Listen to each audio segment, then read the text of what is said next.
Alors, pour parler du changement climatique, il y a une première chose, le premier élément qui nous alerte sur ce sujet, c'est cette étude qu'a lancée un monsieur qui s'appelle Kissinger, Henry Kissinger, qui a lancé une étude en 1964 en prenant à travers les universités les plus célèbres des États-Unis des scientifiques un petit peu de toutes les branches, particulièrement en psychosociologie, en philosophie et d'autres scientifiques. Il a réuni 20 à 25 personnes dans une base secrète qui sont restées pendant pratiquement un an à travailler sur un seul et unique sujet. Et ce sujet donc, que leur avait donné Kissinger était comment procéder, quelle idée on pourrait mettre en place pour maintenir les peuples soumis à leurs gouvernants au cas où nous n'arriverions pas à déclencher de nouvelles guerres. Voilà exactement le thème sur lequel ont travaillé ces 20 à 25 personnes. Ils ont trouvé comme réponse 3 sujets. Le changement climatique, les extraterrestres et le terrorisme. Comment on le sait? Eh bien, sur ce groupe de 20 à 25 scientifiques, 2 à 3 ans plus tard, fin des années 68-69, l'un d'entre eux a sorti un livre dans lequel il a raconté tout ce qui s'était passé, comment il avait participé à cette étude. Il a donné tous les détails, y compris les participants, etc. Les journalistes ont immédiatement réagi en allant vérifier et puis en allant interroger les autres participants dont lui-même parlait. Et parmi tous les autres participants, tous avaient peur. Et donc, on dit non, non, c'est pas vrai, il a inventé, etc. Mais il y en a 2 qui ont confirmé. Et un troisième à visage caché, on n'a jamais su qui c'était. Il y a des ouvrages comme ça, il y a des particularités qui un jour pourraient ressortir parce qu'ils existent dans les bibliothèques, ils sont conservés, il reste quelque chose, c'est encore trouvable. Alors ça, on peut le trouver, et ce livre qu'ils ont saisi immédiatement et autres, il a existé, donc il y en a un exemplaire ou 2 ou quelques-uns qui circulent quelque part dans le monde et qu'un jour ou l'autre, on pourra voir apparaître. C'est un petit peu le même cas que 2 autres sujets comme ça qui ont disparu. C'est le livre de Sig Warburg. Sig Warburg est l'un des frères Warburg, et les frères Warburg sont ceux donc avec Rothschild et Morgan qui ont créé la réserve fédérale, donc ce sont les banquiers les plus puissants du monde.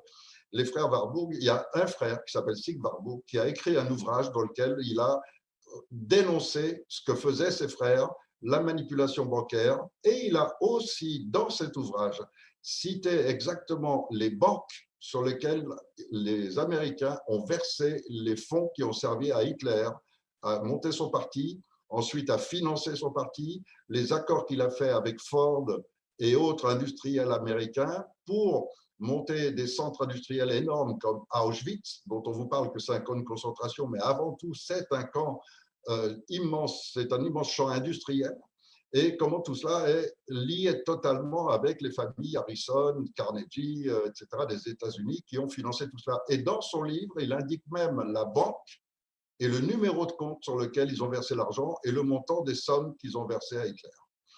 Et son livre a été immédiatement rapidement saisi et Sig a été assassiné peu après. Donc, des ouvrages comme ça, il y en a. Il y en a un autre encore, et c'est le troisième célèbre, c'est la fameuse lettre de Pike à Mazzini. Cette lettre dans laquelle ils expliquent qu'ils vont déclencher une première guerre mondiale pour établir des républiques partout, une deuxième guerre mondiale qui va leur permettre de prendre tous les pouvoirs, tout le crash de 1929, tout ça a été annoncé et préparé par Pike et Mazzini, lorsque, peu de temps après, que la franc-maçonnerie internationale sous les Illuminati que représentait donc Pike aux États-Unis ait réussi à signer un accord avec la franc-maçonnerie juive et musulmane. Et donc, quand ils ont signé cet accord aux alentours de 1850, peu de temps après, il y a eu cette lettre de Pike à Mazzini pour l'Europe, Mazzini étant le représentant italien des Illuminati. Et cette lettre figurait au British Museum de Londres. Elle a été vue par un certain nombre de gens qui l'attestent. Et ensuite, une famille extrêmement riche a racheté un accord avec ce musée national de Londres et la lettre a disparu peu après. Donc aujourd'hui, la lettre n'est plus visible. Et il y a comme ça beaucoup de choses. Le livre Le Testament de Satan, qui a été le premier ouvrage écrit par les Illuminati expliquant leur religion et comment ils voulaient arriver à ce que toute la population mondiale accepte la notion des crimes sacrificiels, des rites de sacrifice d'enfants, etc., etc. Tout cela figure dans le Testament de Satan et il en reste des extraits que vous pouvez voir à la bibliothèque de Munich, dans les archives de la police, puisque ça a été découvert par les perquisitions qu'organisait la police au domicile de certains des plus hauts membres des Illuminati à cette époque. Donc, juste ça, c'est un aparté un petit peu sur les sources.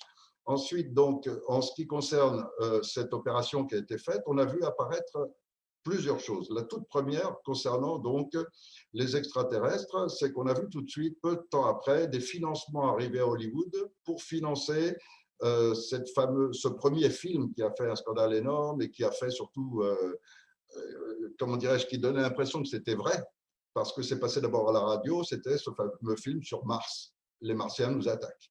Et effectivement, quand c'est sorti sur les radios, les gens se sont presque arrêtés de leur voiture, sortaient, cherchaient dans le ciel les soucoupes, etc. Et donc, ça a été le premier événement pour commencer à mettre les extraterrestres en position. Ensuite, il y a eu un deuxième phénomène qui a été le financement d'un ouvrage qui s'appelle Gaïa. Gaïa a été écrit par un type qui s'appelle James Lovelock, qui n'est même pas un spécialiste de la climatologie, mais c'est un scientifique, et son livre a été mis comme un best-seller mondial, immédiatement. Or, quand un auteur écrit un livre pour la première fois, il le présente à un éditeur, ses chances qu'il soit édité sont 1 sur 1000. Et pour que son livre ensuite soit édité en grosse quantité, pour qu'il figure dans les casiers, etc., c'est 1 chance sur 100 000. Et ainsi de suite. Mais lorsque c'est financé par ces gens-là qui ont tous les pouvoirs financiers, qui contrôlent les médias, etc., ils lui ont donné toute l'envergure qu'il fallait pour faire croire au réchauffement. Et donc, toute l'histoire, au début, commence par le réchauffement climatique. Et c'est après la diffusion de cet ouvrage dans une centaine de langues, il a été traduit dans plus de 80 langues, je crois. Il a été mis en avant et édité à des quantités absolument gigantesques. Et donc, on a amené toute la population, en tous les cas une grande part, à en parler. On a ensuite fait une multitude d'émissions de télévision, radio, etc., avec James Lovelock, mais aussi avec d'autres, qui ensuite venaient confirmer sa théorie qu'il suffirait que la Terre augmente de seulement 2 degrés, 2 à 3 degrés maximum, ça suffisait pour qu'aucune vie ne soit plus possible sur Terre. Et donc, c'est un livre catastrophisme, bien présenté parce que quand on le lit, on a l'impression que la catastrophe est sur le point d'arriver et en même temps, dans les termes, et si on l'analyse bien, on se rend compte que le type est extrêmement prudent tout de même. Il met toutes les retenues. C'est-à-dire qu'il présente tout ça sous forme d'hypothèse. Et effectivement, ça ne peut pas être autre chose de toute façon. Et c'est pour ça qu'à partir des années 80-90, on a commencé à parler du réchauffement climatique. On a mis ça sur le dos de la pollution, des gaz et tout le tralala, parce que la finalité était de ramasser du pognon au passage. Et ça a monté jusqu'à créer le GIEC, GIEC, qui était donc soi-disant l'union de tous les climatologues de la planète qui présentaient leurs observations, donc avec ceux qui étudient les courants marins, avec ceux qui étudient les échanges atmosphériques, avec toutes les sortes de spécialistes. Et il en est ressorti un rapport d'environ 15 000 pages. Le rapport global de tous ces scientifiques concluait qu'il n'y a ni réchauffement, ni refroidissement, qu'il n'y avait aucun changement, sinon peut-être, possiblement, un léger refroidissement sur une période de dizaines de milliers d'années à venir. Peut-être. Voilà le 15 000 pages. Ces 15 000 pages ne pouvaient pas être présentées au public. C'est un rapport beaucoup trop long. Donc, ça a été confié aux politiciens qui, eux, ont fait une rédaction résumée de 1000 pages seulement, qui était le rapport du GIEC, le premier rapport officiel du GIEC. Et curieusement, eh bien, tous les professionnels qui ont travaillé là-dessus et qui avaient conclu que non, il n'y avait aucun réchauffement, ont pu voir que dans la conclusion offerte par les politiciens, la conclusion disait que oui. C'est-à-dire que les 15 000 pages qui disaient non ont été transformées en un résumé de 1000 pages qui disait oui, il y a un réchauffement. Et ça a justifié ensuite toutes les mesures qui ont été prises, etc. Mais ce qu'il faut savoir, c'est que dès que le rapport est sorti et que tous les professionnels ont découvert le mensonge présenté par les politiciens, plus de 50% d'entre eux ont démissionné du GIEC.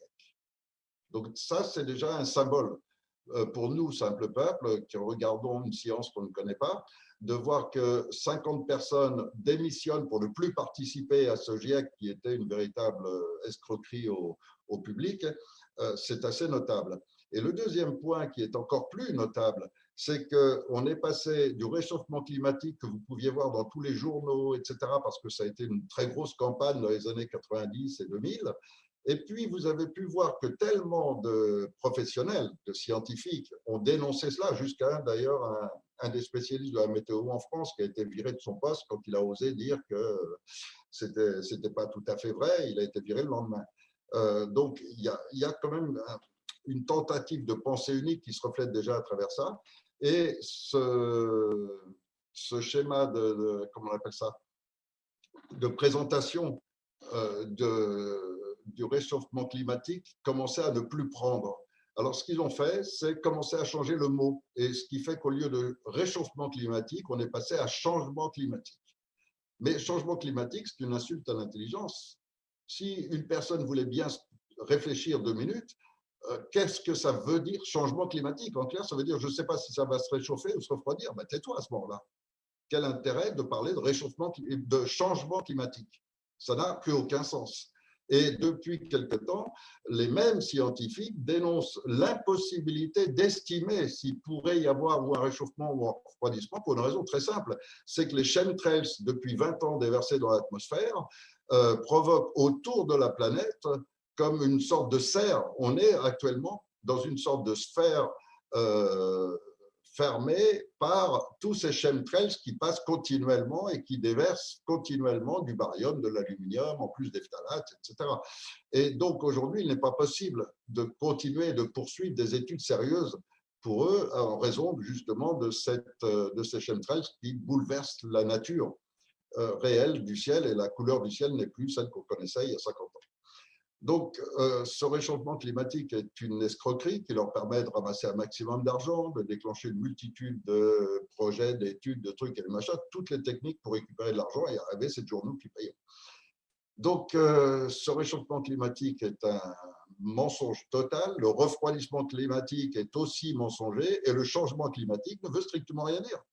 Ça ne veut rien dire, à moins qu'ils aient découvert qu'il y a des saisons. Mais à part ça, il n'y a pas de changement climatique. Changement ne veut rien dire.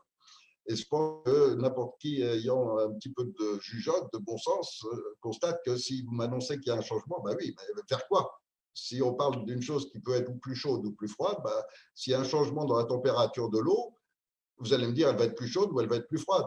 Mais si vous me dites l'eau, elle coule, elle coule, elle coule, mais il y aura un changement, ben oui, ben, vous ne savez pas si ça va être vers le chaud ou le froid. Alors taisez-vous, ça ne sert à rien de me dire qu'un jour elle va changer. Donc, tout ça, ça fait partie de ce mensonge permanent énorme qui nous sortait. Alors, le troisième thème, qui était le terrorisme, ça se reflétait à la fin des années 70 par la première explosion terroriste pour convaincre la France de rentrer dans l'OTAN, de tout le schéma, etc. Et donc, ça a commencé par la France, place dans le métro Saint-Michel, avec la première bombe qui a explosé et qu'on a commencé à mettre sur le dos des terroristes, etc. Et puis la suite, après, vous la connaissez, le terrorisme est devenu un des outils de manipulation des populations par les gouvernements.